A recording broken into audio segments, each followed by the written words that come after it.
Next हम जो थे वेक्टर कंपोनेंट्स अलोंग एक्सिस कर रहे थे, अलोंग जितने भी एक्सिस थे उनके अलोंग कर रहे थे। अब दूसरा इसके बाद में आ गया हमारा कौन सा, डायरेक्शन कोसाइन और डायरेक्शन रेशो। ठीक है ना, डायरेक्शन कोसाइन के बारे में, डायरेक्शन रेशो, और जो पीछे जो वेक्टर कंपोनेंट के बारे में पढ़ा था उसमें एक दो क्वेश्चन करके दिखाएंगे, तो उसमें आपको पता लग जाएगा कैसे। तो डायरेक्शन कोसाइन का कैसे चलता है ये देखिए, कि जैसे कि मैं ये लेता हूँ, कोई वेक्टर है, डायरेक्शन कोसाइंस, डायरेक्शन रेशो।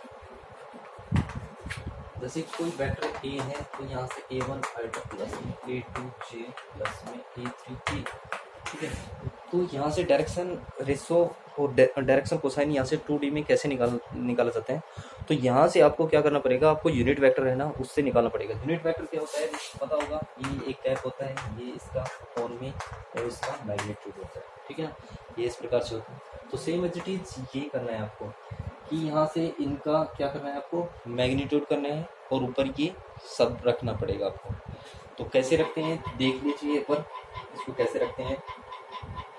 तो यहाँ से हो गया ये सेम एज इट इज हो गया, ये सेम एज इट इज कैसे, a1 आल्फा प्लस में a2 j प्लस में a3 ठीक, और अपॉन में क्या, a1 का स्क्वायर प्लस में a2 का स्क्वायर प्लस में a3 का स्क्वायर, यहाँ से रूट्स आएगा। ठीक है ना, अब यहाँ से ये वेक्टर हो गया। जो वेक्टर है ये, जिसको स्टार्टिंग में मैंने बताया था कि डायरेक्टेड लाइन सेगमेंट होता है, जो वेक्टर के फॉर्म में होता है, ये किसके बराबर आता है, ये ए कैप के बराबर ही है। ठीक है ना, ये पैरेलल होगा इसकी। तो इस वजह से जो इसके जो वेक्टर है, जो ये सेम एज इट इज यहाँ पे लिख दिया, और इसके कंपोनेंट है उसका जो है उसका क्या कर दिया, स्क्वायर कर दिया। ठीक है ना, तो ये हमारा तरीका हो गया डायरेक्टिव कोसाइन का। अब यहाँ से क्या हो गया, a1 आल्फा को इस प्रकार से, तो a1 का स्क्वायर प्लस में a2 प्लस में a3 का स्क्वायर, तो ठीक है ना, एक आ गया हमारा यहाँ से। अब दूसरा यहाँ से क्या आएगा, प्लस करके, तो यहाँ से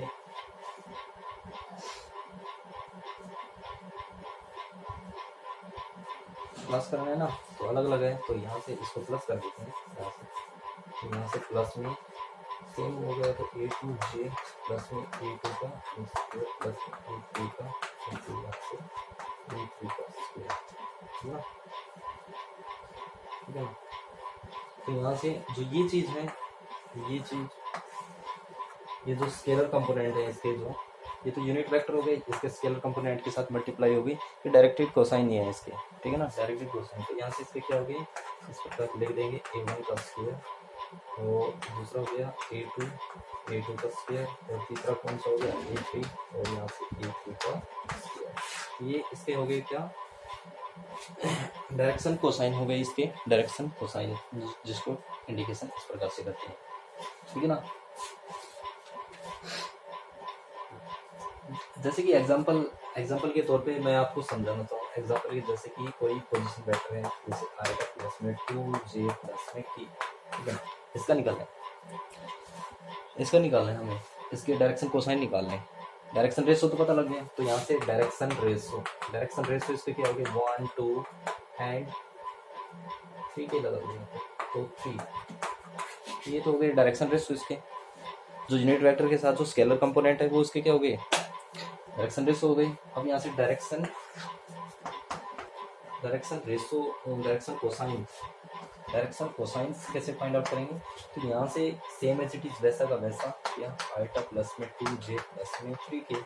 ठीक है, ये रख दिया, 1 का स्क्वायर 1, 2 का स्क्वायर 4, प्लस में 3 का स्क्वायर कितना 9 रूट, यहाँ से आल्फा प्लस में 2j प्लस में 3k, और यहाँ से कितना हो गया 13 और 1 14, तो यहाँ से हो गया रूट 14। तो यहाँ से इसके अलग अलग लिखेंगे, तो डायरेक्शन कोसाइन की हो गई 1/में रूट 14, और यहाँ से 2/√14, और यहाँ से 3/√14, इसके डायरेक्शन कोसाइन हो गए। एग्जाम्पल आप समझ सकते हो, यूनिट वेक्टर से निकाला है ये। ठीक है ना, यूनिट वेक्टर का स्टार्टिंग में पढ़ाया था मैंने, तो ये यूनिट वेक्टर से सीधा निकल गया हमारा। ठीक है ना, तो इसके 2D में, अगर 2 डायमेंशन में अगर आपसे डायरेक्शन कोसाइन और डायरेक्शन रेशो के बारे में पूछते तो इस प्रकार से निकाला जाता है। ठीक है ना, तो इससे पहले जो हम लोग कर रहे थे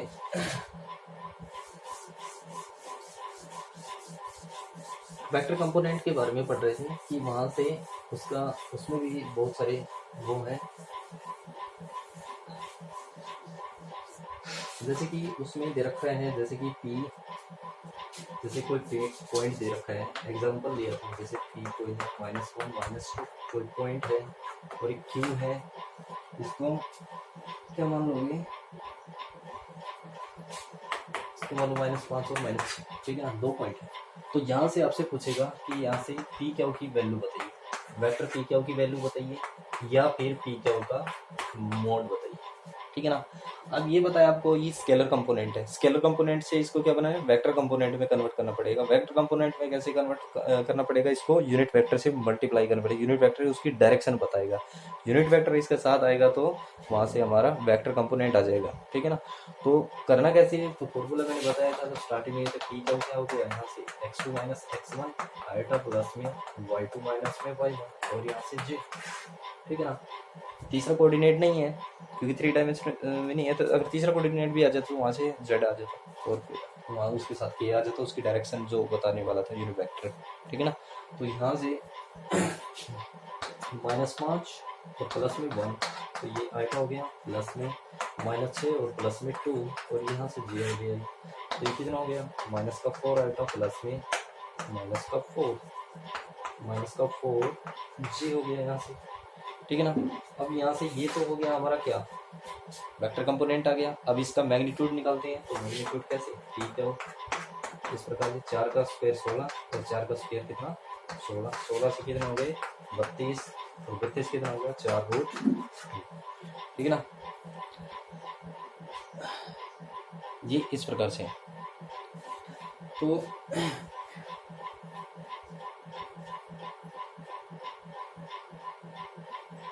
ठीक है ना। तो यहाँ से ये इस प्रकार से निकाला जाता है, ठीक है ना। अगर आपसे सीधा वेक्टर में ही दे रखा है तो वहाँ से 2 वेक्टर दे रखे हैं, तो 2 वेक्टर को कैसे हैंडल करना है आपको पता लग जाएगा कि जैसे कि यहाँ पे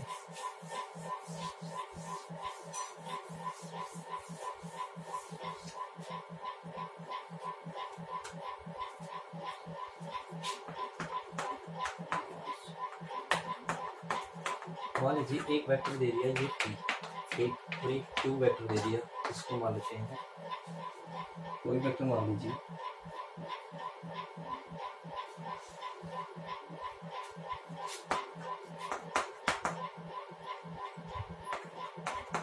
मान लीजिए ये है कुछ इस प्रकार से। तो यहाँ से पहले क्या निकालेंगे पी क्यू, तो पी क्यू निकालें, क्या निकालेंगे यहाँ से मैंने पोजीशन वेक्टर बताया था आपको, पोजीशन वेक्टर कैसे निकाले जाते हैं, तो मैंने बताया था जिसका हेड है हेड वहाँ पे, जिसका टेल है टेल वहाँ पे, तो इस प्रकार से लिखते थे। तो यहाँ पे तो वो तो निकले का तरीका है, लेकिन यहाँ से पोजीशन, तो यहाँ से पी क्या निकालना है, तो क्या लिखेंगे position vector of Q minus में पोजीशन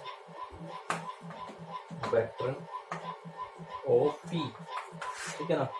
मतलब क्यू में से पी वाला तो ठीक है हो जाएगा यहाँ से, तो यहाँ से 3 में से 5 माइनस के 2 आएगा, ठीक है ना, ठीक है ना। 3 में से 2 3 और 2 कितने हो गए 5 6, ठीक है ना, और 2 में से 3 तो माइनस का ये आ गया, ठीक है ना। तो ये आ गया हमारे पास पी क्यू, ठीक है, ये हमारे पास क्या आ गया पी क्यू। अब यहाँ से इसका मैग्नीट्यूड निकाल देते हैं, पी क्यू का मैग्नीट्यूड क्या होगा 2 का स्क्वायर 4 5 का स्क्वायर 25 1 का स्क्वायर 1 29 और 1 रूट के 30। आगे भी सोल्व करना चाहो तो आगे सोल्व कर सकते हो। अगर 2 वेक्टर दे रखे हैं तो, अगर 2 पॉइंट दे रखे तो उसका बता दिया, अगर 2 वेक्टर दे रखे हैं तो उसका भी बता दिया, ठीक है ना। नेक्स्ट वीडियो में मैं आपको बताऊंगा कि इसके बारे में जो जितने भी हैं सेक्शन फॉर्मूला है, एरिया ऑफ ट्राइंगल है, पैरेललोग्राम का के बारे में है, कोप्लेनर कोलिनियर जितने भी हैं सारे इनके बारे में जो बेसिक है उसके बारे में बताऊंगा, और डॉट प्रोडक्ट उसका कौन कौन से फॉर्मूले यूज होंगे और क्रॉस प्रोडक्ट में कौन से होंगे। तो तब तक के लिए बहुत बहुत धन्यवाद।